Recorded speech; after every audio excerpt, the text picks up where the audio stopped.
बिस्मिल्लाहिर्रहमानिर्रहीम। अच्छा तो व्यूवर्स, मैंने लास्ट टाइम जो आपको वीडियो में सब कुछ बताया वो काफ़ी लंबी चलेगी और काफ़ी दोस्त जो है ना वो उससे परेशान हुए। लेकिन अब जो है ना मैं फाइनल रिज़ल्ट पे आता हूँ। रिज़ल्ट आ चुका है, क्योंकि जब मैंने बताया आप लोगों को कि मैंने उसकी एफआईआर करवा दी और मैंने कोर्ट में जाके सेशन कोर्ट में 22A और 22B की पिटीशन भी फाइल की, तो उसके बाद रिज़ल्ट आ गया। मुझे फाइनल रिज़ल्ट ये मिला कि उसमें जब पुलिस इन्वॉल्व हुई तो हकाइक से पर्दा उठा।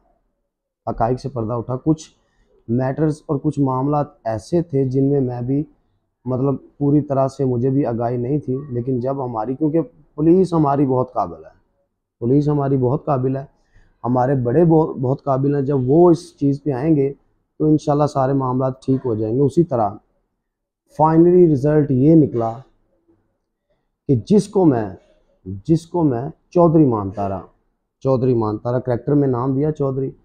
एक्चुअली वो चौधरी नहीं, वो खच बंदा निकला।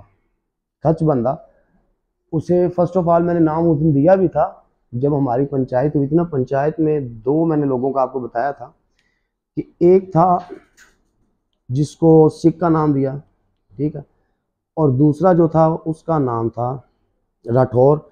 लेकिन उसे हमने नाम दिया मैंने चौधरी का कि तुमने बहुत अच्छा काम किया, चौधरियों वाला काम किया। लेकिन बाद में बाद अज़ा पता चला, जब सारे फैक्ट सामने आए, बाद अज़ा पता ये चला कि वो कोई चौधरी नहीं, दर हकीकत वो कमीशन खाने वाला एक एजेंट है जिसका काम उस बंदे से कमीशन खाना है। उस बंदे से कमीशन खाना जिसे मैं गुरु कहता रहा, जिसे मैं गुरु कहता रहा। बेसिकली वो गुरु नहीं, बेसिकली वो गुरु नहीं, वो गुरु नहीं है, वो है जिड्डू। जिड्डू, क्योंकि वो बेवकूफ़ बन रहा था लेकिन खामोशी से, क्योंकि अच्छी फैमिली से ताल्लुक़ रखता था, खामोशी से सब कुछ झेल रहा था, बर्दाश्त कर रहा था।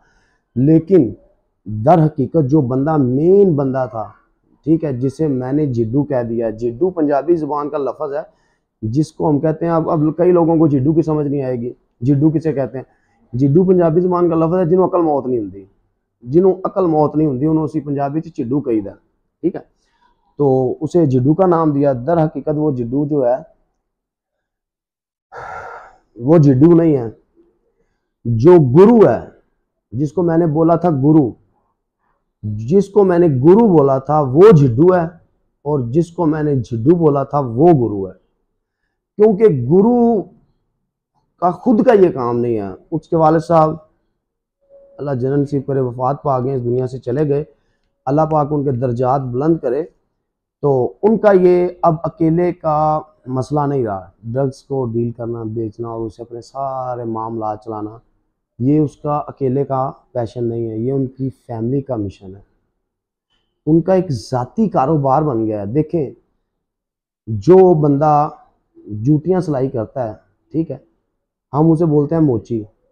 मोची मोची मोची मोची करते रहते हैं। इवन दैट हमें पता है शायद उसकी ज़ात कुछ और हो, वो जट हो सकता है, वो तेली हो सकता है, वो मलिक हो सकता है, वो कुछ और हो सकता है, लेकिन हम उसे क्या बोलते हैं? मोची। अब जो कसाई है, कसाई क्या करता है? वो मतलब गोश्त बना रहा है, तो ज़ात उसकी कुछ भी हो लेकिन वो जाना जाएगा किसके नाम से? कसाई के नाम से, कि ये लोग कसाई हैं। कसाई को ज़ात नहीं है, ठीक है। इसी तरह इसी तरह जैसे मैंने आपको बताया है कि जिसको मैं अब तक गुरु मानता रहा वो गुरु नहीं था, वो दर हकीकत जिड्डू था, एक बहुत अच्छी फैमिली से ताल्लुक़ रखने वाला बंदा। अब बेशक इंक्वायरी कर लें, ये सारे डॉक्यूमेंट्स मेरे पास पड़े हैं, ये मैं डॉक्यूमेंट्स प्रोवाइड करने को तैयार हूँ। मैंने अदालतों में पेश कर दिए, पुलिस के सामने पेश कर दिए, अपने बड़ों के सामने पेश कर दिए। और बड़ों का भी बताता हूँ, जो मेरी बरादरी ने मुझे इनकार किया, वो वकला बरादरी और वो जो मेरी खुद की बरादरी, उन्होंने इनकार सिर्फ इस वजह से किया कि बेटा इज्जत का मामला है। लेकिन जब मैंने ये बात आप सब लोगों के सामने रखी और जब इसका रिजल्ट आया, फाइनली जो इसका रिजल्ट आया, तो वो अब मुझे अप्रिशिएट कर रहे हैं कि तुमने बहुत अच्छा किया। अगर तुम ये आवाज़ ना उठाते तो सारी ज़िंदगी शायद ये आवाज़ दबी रहती। लिहाजा मेरा आज भी एक ही पैगाम है, एक ही मैसेज है इस मेरी अदलिया को, जुडिशरी को, कानून मेकर्स को, सबको, कि एक ऐसा कानून बनाया जाए जिसमें नशा नशे पे लगाने वाले बंदे को सज़ा दी जाए। जब नशे पे लगाने वाले बंदे को सज़ा दी जाएगी ना, तो कोई बंदा किसी को नशे पे नहीं लगाएगा, और खुद से कोई बंदा भी नशा करने को तैयार नहीं। उसकी वजह मैं आपको बताता हूँ। एक 12-14 साल का लड़का, 16 साल का, 18 साल का, 20 साल का, वो बेसिकली मेंटली तौर पे डरे होते हैं कि यार ड्रग्स को हाथ नहीं लगाएंगे, हाँ ड्रग्स तो नहीं। लेकिन जब उन्हें कोई बंदा जाके ये कहता, अब देखें स्कूलों में क्या हो रहा है, आप चले जाएं जिस स्कूल में दिल करता है आप चले जाएं, वहाँ पे स्कूलों में, कॉलेजेस में लड़कियों को, लड़कों को पता है क्या कहा जा रहा है, ये आप ड्रग्स यूज़ करें, इससे आपका कॉन्फिडेंस लेवल बिल्टअप होगा। कॉन्फिडेंस लेवल बिल्टअप होगा ये कह के, और आपको मतलब जो याद नहीं हो रहा है ऐसे याद होगा ऐसे। अच्छा वो बच्चे क्या करते हैं, वो कर लेते हैं, और उससे वैसा होता भी है, वैसा होता भी है, लेकिन वो चंद दिनों के लिए, चंद दिनों के लिए, उसके बाद उनका वो कॉन्फिडेंस लेवल कुछ भी नहीं रहेगा। वो सारी जिंदगी के लिए, सारी जिंदगी के लिए अपाहिज हो जाएंगे, मोहताज हो जाएंगे, और वो सारी ज़िंदगी सर उठा के नहीं जी सकेंगे। उनका सर हमेशा के लिए झुक जाएगा, उनके बड़ों का सर झुक जाएगा, उनके पूरे दोस्त अहबाब रिश्तेदार सबका सर झुक जाएगा। लिहाजा ये तो इस स्टोरी का मेन मकसद जो है, ये कोई स्टोरी नहीं है, ये आप बीती है, ये आप बीती है कैप्टन की, कप्तान की, ये आप बीती है जो मैंने आप लोगों के सामने रख दी। बड़ी मुश्किल से परमिशन लेके, बड़ी मुश्किल से परमिशन लेके मैंने उसकी आप बीती आप लोगों के सामने रख दी। अब इसका रिजल्ट निकालना, कैसा कानून बनना चाहिए या नहीं, ये सब कुछ आप लोगों पे है, क्योंकि सबसे बड़ी अदलिया जो है वो मेरी आवाम है। मेरी आवाम जो फैसला करेगी वो ही फैसला माना जाएगा।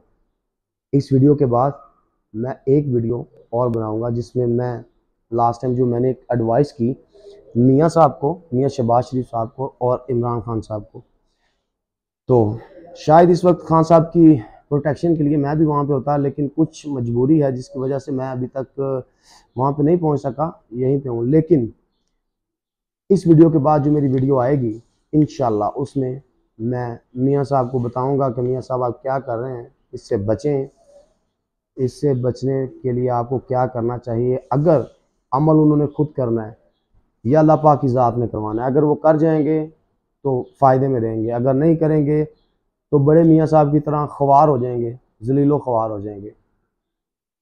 मेरी बात जिन जिन दोस्तों को समझ में आई, लिहाजा इस पे अमल कीजिएगा और दुआ कीजिएगा कि मैं अपने इस मकसद पे, जिस तहरीक इंसानियत पे मैं चला हूँ, मैं इंशाल्लाह चलता रहूँ। जज़ाकल्लाह। अल्लाह आपका हामी और नासिर हो। मेरी दुआएं आपके साथ हैं। आमीन सुम्मा आमीन।